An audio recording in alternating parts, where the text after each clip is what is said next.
So this week we have, I want to start with supporting our own community, and one of our students, Troy, who's a dear friend of mine as well, started a clothing line, a yoga clothing line for men, which is unique and it's beautiful. It's all sustainable, and a lot of the photo shoots and stuff were done here at our Shala, and so I love to support small business, and I also love to support family and community. So I am wearing one of the new hoodies from his line, Kazam, and this particular one is it's for men, but it's also for women, unisex, and I love my pockets. And you can go to our website on our homepage, and we put a link to his company, and to for our students, those of you that are here and also those of you that are extended family, he's offering a 20% discount to you guys. So I just wanted to share that with you because I love him, and I'm so proud of him for being brave and starting his own company, and really want to support that. But this is probably the nicest, like highest quality sweatshirt I own, so I love it. So conference today is going to start with a meditation. So for those of you in our extended family, I hope you will join us for this meditation as well. There are going to be 3 one-minute meditations. So get into a lotus position or a comfortable seated position. You can use a little prop underneath you if you need to, a little sit on a brick or something. You can either close your eyes or take a drishti just ahead of you for this. So the first meditation is 1 minute to silent meditation.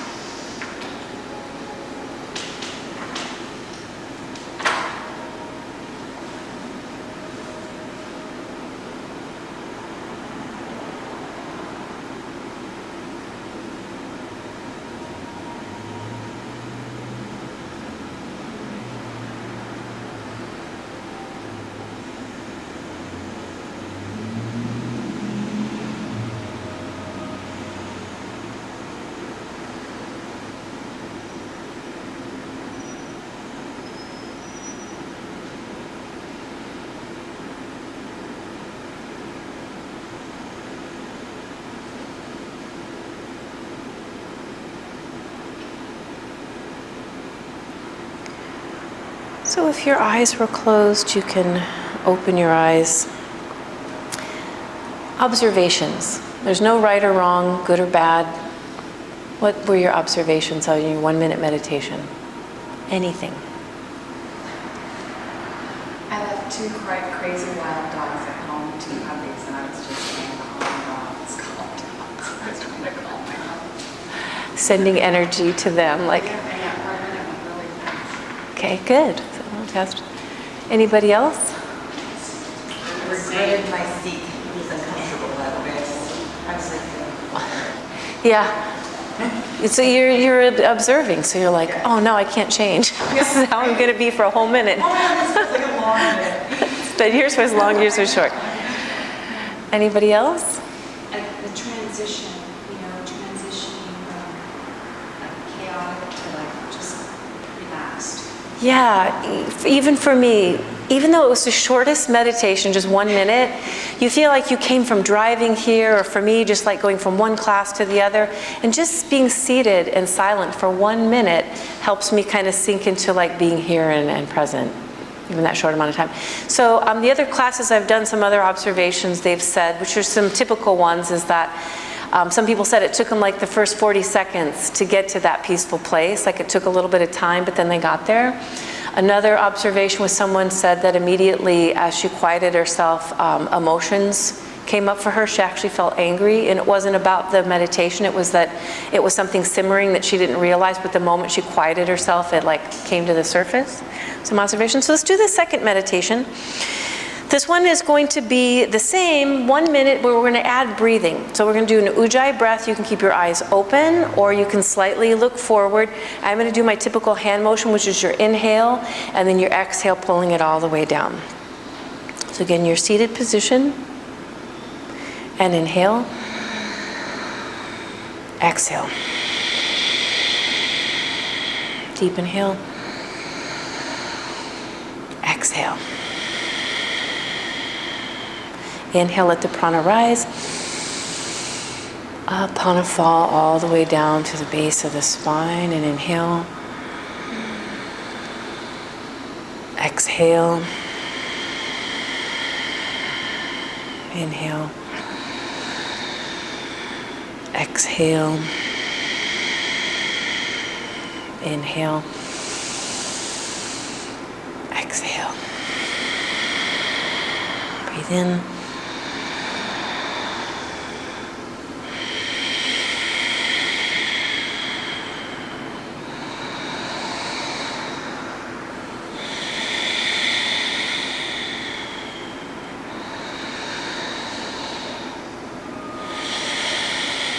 One more breath. Deep breath in. And exhale. Good again, and either open your eyes and just give me some observations. Anybody? Might have went a little longer on that one because I hit the wrong button. A little more mind control. Almost everyone says that they're able to control their ability to focus a little more. It's good. It's a little more soothing. Yeah. You're able to drop into meditation more quieter. Weren't worried about the dogs as much. So you weren't sending anything to the puppies. Kind of let it go next. That's good. So you're able to let things go more in that one. Okay. Anybody else? Just very rhythmic. So you're quieting, but it had a rhythm to it. Yeah, me too, when I breathe. Anybody else? Observations? Anything? So again, some other classes said the same thing you guys did. They were able to drop into their meditation a little bit sooner, get quieter. Some feel like it was just they're more focused on that one. And the person that said that anger came up for them on the second one, they felt like they were able to actually release and let go of the anger. Like that meditation, like able to let it go. So let's do the third meditation. So the third meditation is a movement breath meditation. So the movement is going to be something I teach people in Pacific Core training.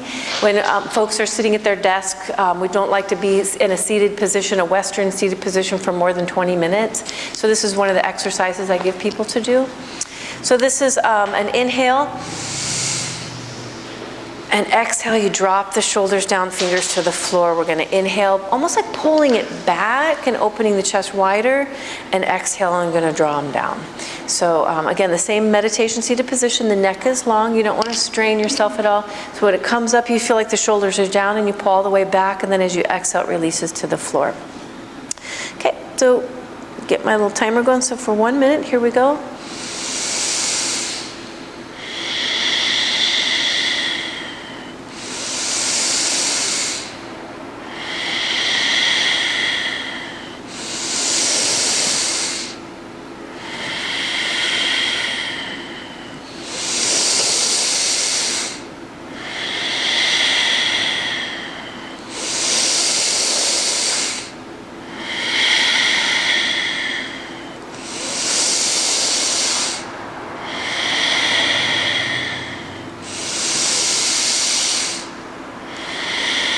Deep inhale.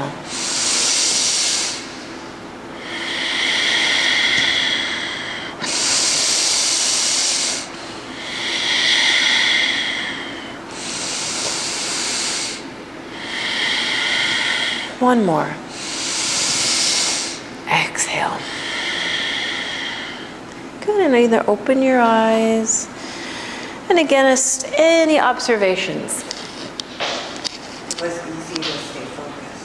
It was easier to stay focused. And again, most people say that, not everybody, but most people feel like they're a little bit more focused on that one. Anything else, Di? I found that lifting your arms gives you more breathing space. Yes, so that's commonly said too. So it actually creates more space and you feel a little bit more opening in your body. And when were you able to breathe a little deeper as well? Anyone able to get a little deeper inhale? Yeah, exhale. It's good. Anybody else? I felt energized. Yes, me too. I'm more so than the second meditation. I was able to get more energy flow, more prana. Anybody else? Were there any more ones on Sunday that we forgot that people observed on Sundays? More energy, people felt like dropped into their meditation more. A lot of people said expansive and heart opening. So we have been studying after our last semester, we've kind of moved into talking about love, compassion, the bodhisattva, fourth chakra, moving prana. So last week was the nadis, the energy channels, the meridians, and moving not only our breath, but our prana throughout the body in our practice. And so this week, I really want to bring that to your mat with these teachings, and also want to bring this off the mat and into your life. So every time you guys come to your practice, I feel like I had the opportunity to go to an art school with someone this last week, and I was telling the students how much I really enjoyed being there and meeting the teachers and meeting the students, because they were so passionate about learning. The students were all passionate about learning, and the teachers were very creative and passionate about learning. And just the energy, the vibe of the school was like, it was like this really strong vibe. And it reminded me of last week's teachings, because I'd said to you guys, if we think of the fourth chakra and that we're trying to open this every time we come to our practice through our Ashtanga practice, one way that we can look at what we're doing besides opening to our higher dimensions of ourself is look at it as a vibration. And that we're all on the spectrum of either vibrating really high or sometimes vibrating low, or even meeting people and being able to sense people's vibration and be like, hey, you know, when you meet the Dalai Lama, or when you just see him on a video or somewhere, you like feel his vibration is very high, you know. Or sometimes, you know, you come across someone and you sense that they're vibrating at a very low frequency, you know, and it could be, and I don't mean just energetically, I just mean like where they are in their life, like things that are happening in their life. So we have the sense of, so going to the school, I felt like, wow, this school had this great high vibration that when you walk into a place where a group of people are vibrating higher, you feel, I felt inspired, and I'm like, it reminded me of the Shala. Okay, I'm biased, but it did. You know, because I'm like, there's a vibration when you walk in here, and it's, you guys have created it. You know, that you come here because you want to learn. You want to open your heart and be your best self. And you guys all being in that frequency together in here, people that come from, we had someone here from Brazil last week. A lady was just here this morning from Chicago. And the input I always get is that this place is special, not this place, although the ocean view is quite nice. But this place is special because of the vibration here. And so, you know, as your teacher of the Shala, like my main thing with you is just like, how can we keep opening ourselves up more? How can we keep expanding? Whether last week I talked, someone was in their 20s, someone was in their 30s, and someone was in their 70s. And I'm like, amen, let's all, like wherever we're at in life, like keep growing. This is your school, so adult education, continue education, however you want to look at it. So the 3 meditations we did today really reflect what I want to happen for myself and for all of you every time we come to this school, which is the first meditation is really brilliant, because just coming here is like everything you guys said. It's like just coming here is like you have to leave your dogs and my dogs at home, right? But our worries about them and our thoughts about them and our kids and our, you know, all of our stuff that we're doing. So when we come here, we just come to this very quiet place within ourselves. It's like, I'm here, I'm present. I'm not back over there. I'm not, you know, that's our first meditation. Every time we come here, we bring our hands in front of our heart. Right before we say the invocation, that's our first meditation. You know, I'm here. For an hour and a half, I'm here. I'm present. And the second meditation is then we start breathing this ujjayi breath. And last week we talked about how it moves through these meridians and these nadis, these channels throughout our body. And I compare that this week to a windmill. So the moment you start that ujjayi breath, you're a windmill, and you start to generate this energy through your breathing and through this movement of prana through your body, and it starts to wake us up and get us even more present.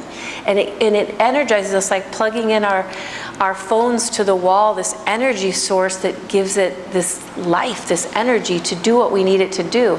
It's the same for us. So everything you guys said about that second meditation applies. Once you start breathing, you focus even deeper. You get even more energy whenever you come to your mat. And so today we're going to really focus on the second meditation. That's this week's teaching. And there are two aspects to it. One is form, asana, and one is breath. And the quality of those two will determine the quality of your practice today and the quality of what you get out of this hour and a half. So if my form is compromised, if I'm doing Jana Shirsasana and just dropping my head down and rounding my back, I don't get as deep of a breath as when I pull out of it and go into extension. So rather than here, I'm here. You can just see that that windmill I created, like if that first one maybe I was getting 20% energy charge, that second form, the second way I was doing the asana with form was like, what do you think? 70, 80, 90% I was getting out of that. And last week my teacher was, hey, listen, you're here anyway. Why not, instead of doing this, do this? And use your feet and your bandhas and push that beautiful, strong, and yet fluid breath through your body. Which is why I always say, number one, I'm your breath teacher, your pranic teacher. And then we add this form, which creates more. So next week is going to be the third meditation. The third meditation was movement. So we can say that's when you start your sun salutes, right? That's your practice. And we know all the things you said, it's going to drop you into a deeper meditation. It's going to give you a higher level of pranic energy. And it's also going to help you focus even more with that movement and energy. That third one, we'll do more about vinyasa next week. But for this week, I want you guys to think about, just by you going from this, breathing, like eeping that like breath. Let's think of it like this way. This is my form, and this is my breath. And all of a sudden I do this. And I've changed what I'm going to get out of my practice. Well, what if we take this into our life? What if I say in life I'm doing this a lot? Breath, right? And all of a sudden in life I start doing this. Wherever in your life, just throw out some places you could do from where you're unconsciously doing this to this to this. Where? I practiced it when I was driving from Santa Barbara stuck in traffic, and I was just like, ah, right? It just kept getting longer and longer, and I was like, I'm just gonna, and I sat up really straight and tried. My dogs are like, what are you doing? I'm breathing. And you know, and the minute I started doing it, I got right up here, because before I was like, oh, geez, you know, and then I just sat up and I started breathing. I'm like, where else would I rather be? With my dogs? I'm listening to music called Mom. You know, I got right with it just by shifting this and my breathing. But we have that ability in any corner of our life, really, as yogis, to take this out of that door and move it into your life, and just at any point go, you know what, this isn't going well. This isn't going well. This isn't going well. And go, did you ever do that before? And also you just said something really smart, you know, or you just thought this really great thought, you know, like that you hadn't before. Like, that's your practice in action. So we'll practice today for an hour and a half, and then at the end of practice, I'm just going to throw out some homework and challenge to take this good work today somewhere else.